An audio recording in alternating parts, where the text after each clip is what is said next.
Hi everyone, this is Stephanie with Hightower Stitching. Today I have a little short video where I want to talk about my Memory Craft 9450 QCP I did it again, sewing machine, which I have had for over a year, and I have really put it to work, and it took me a while to learn it, and I sure don't know everything, but what I wanted to share with you today was some things related to free motion quilting on the machine that I've learned. So as we start, and you're looking at the screen, you can see that's the Utility U screen. And there's other ways to get to the quilting, but this one's easy for me. And right here is the little shirt, and you push the shirt, and it brings up some sewing, and you say, oh, that's not what I want yet. So turn the page, and as you look here, you see quilting, VZZRW. Turn the page. Again, I don't see anything I need for quilting. And then I see quilting. Oh, it's just going back and forth. Wait a minute. What did I do wrong? There it went. Sorry about that. Pete and repeat. I didn't. I'm careful with this stylus, and I don't want to. I'm heavy-handed. So here's free quilting. So I'm going to push that one. All right. Now this brings me to the first free quilting that I can look at. Then this is using the straight stitch plate. And here is the darning foot, the hopping foot, different things like that. And I kept looking and trying different quilting things on tools. And I finally came up with, if I went to straight stitch 2, that's what I mean. Well, where'd it go? Oh, I went there. And here is the foot that I want to get is QCQO, and that's the one I'm going to use for right now. And there are neat things on this screen, and this is more for a lighter quilt, but I'm using my Warm and Natural and 2 layers of fabric, and it was working great. And you'll find there are things up here that work, because one of them is when you want to stop and you want the needle to stay in the down position. And then this one is to tighten up the distance between your plate and the bottom of the foot. And that one didn't want to go there, didn't need to go there, because I could do that from right down here. And that's just when it seems too tight or too loose and you want to make it different. So you experiment with that. And there are several small feet. And I've tried different things and the round ones, and I know I'm going to come back to those again. But right now I'm so happy finding this one that I like that works. And it's that one that we said QCQO. And it says it right inside of the plastic. And it's got 2 little metal bars. And then you have the other part that can hold the different attachments, the little attachments. And it hooks on at the top onto where your screw is. And then to release the foot, when you want to change the foot out, there's a little arm up there at the top. You just gently push it in, and the foot will fall off of the bottom. So what happens is you take the foot and you slide the first part into the back, and when it does that, then you just rock it to the left gently, and the top, this one will catch. I'm trying to do this with one hand. There, you heard it snap. Now that foot's together, and it's ready to go on where the screw is. And the next thing that I wanted to share with you was a way that I found that I get my needle to thread 9+ times out of 10. That's pretty high, but that's the point. And what I do is I take and I hit the down button for the foot so it goes down to its lowest. And then most of the time, I can look at the needle and tell if it's close to the position now. I couldn't before, but what I would do before was I would put the needle down and put the needle up. And that was perfect because when I finished threading through the little side and through number 7, then, I mean, every time I've gotten it to thread. So that's really been nice.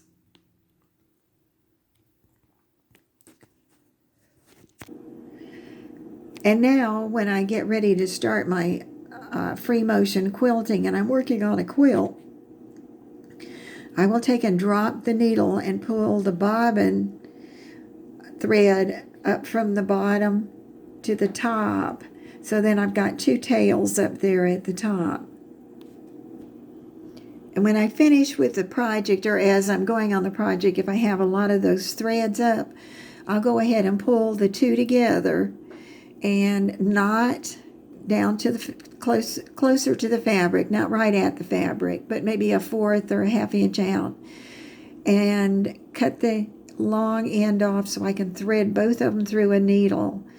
And I usually use something with a little bigger eye, so it's really easy to do.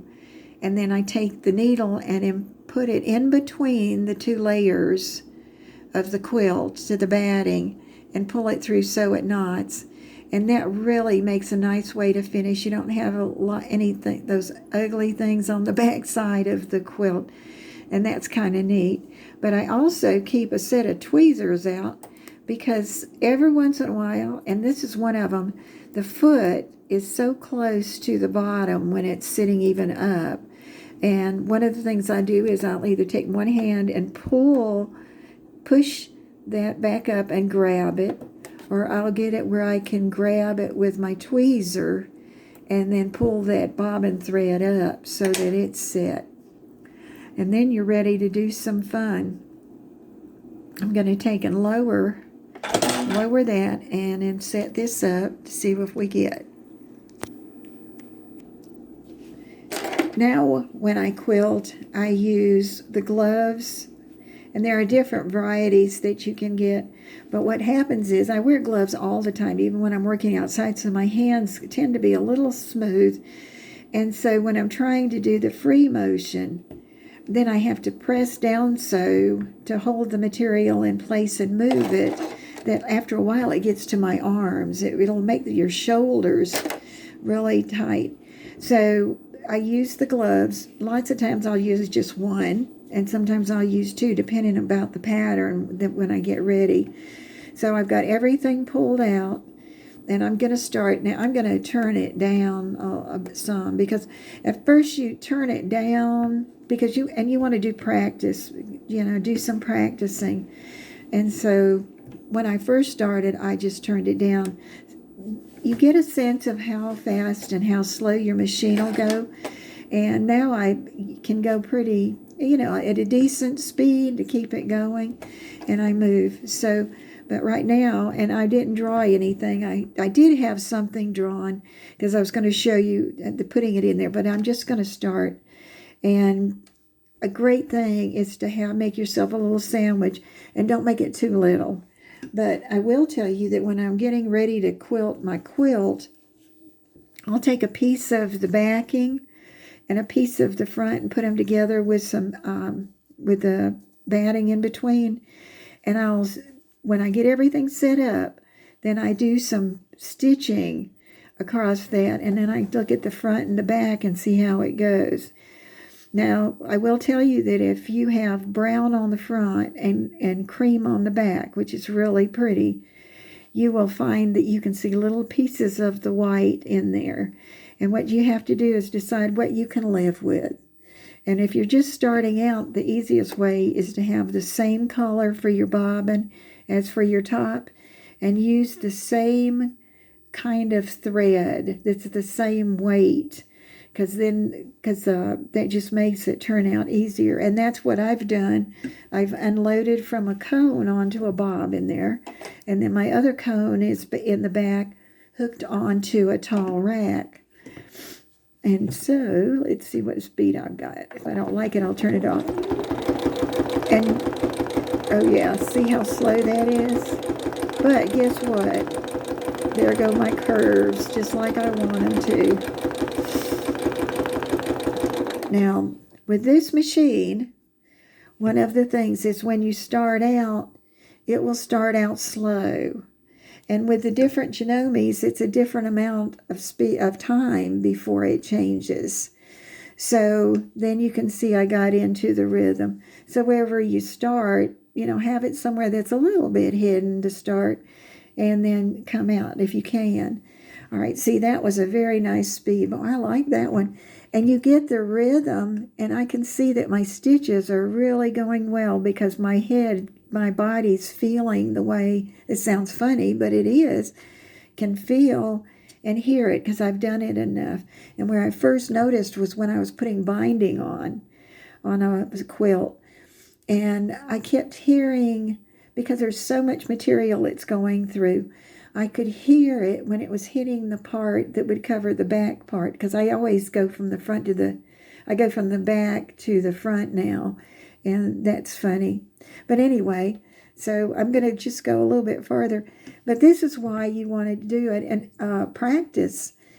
But even before I get ready to start, if I'm doing a pattern I'm not quite sure of, then I'll take and get that piece or scrap or one of these and practice.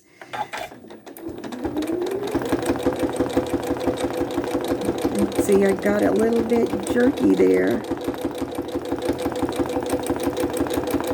But I'm also going backwards. That's going to surprise you. There's a couple of things about free motion quilting.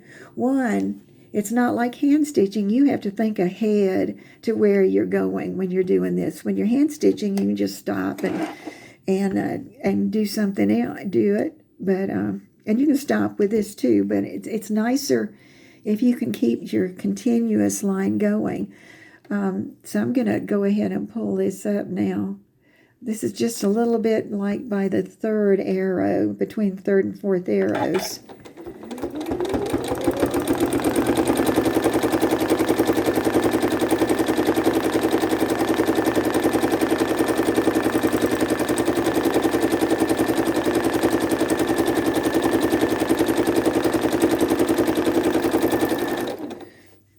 But as we went, you could hear the rhythm, and I fell into the rhythm. You say, well, do you ever go faster than that? Yes, I do. And the other day, I in all my years, and 7 years in particular, sewing on the sewing machine with quilts, I actually hit a heavy spot where there was a lot of fabric, and for some reason, I had my hand right there. I guess I was thinking I was pushing it down or something, and it broke the needle, and I got it in my finger. But the nice thing was that's the first time in all this time that I've ever hurt myself, and it was my own fault. Should have never have had my hand that close. So when you see me going like this, I tend to keep my hands away from there, and I just was able to use my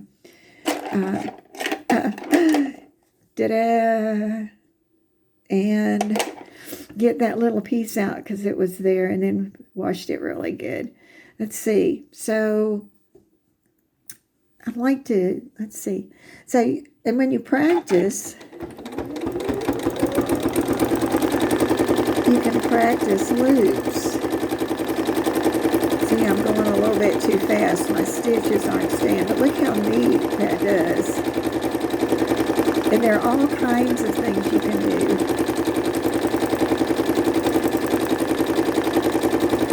You can practice writing your name. Write your kids' names, your neighbors' names. That's what's fun too, because I always put names. There's two things I put in my quilts. I try to put a name, and I put a heart somewhere, just because I have so much fun doing it. But that's a simple example that tells you one way that you can set up this for quilting, and there are several feet that you can use in there, but you need to use the single stitch plate when you do this. And I'll pop it out. Very carefully, and then I pull my foot up so I can slide this out because I don't want anything to happen to the insides. And there is the single. All right, this is Stephanie at Hightower Stitching. I hope you enjoyed that, and I hope if you have a machine like this, you learn to love it like I am. Thank you for watching. If you enjoyed this or it was helpful to you, please hit subscribe and like.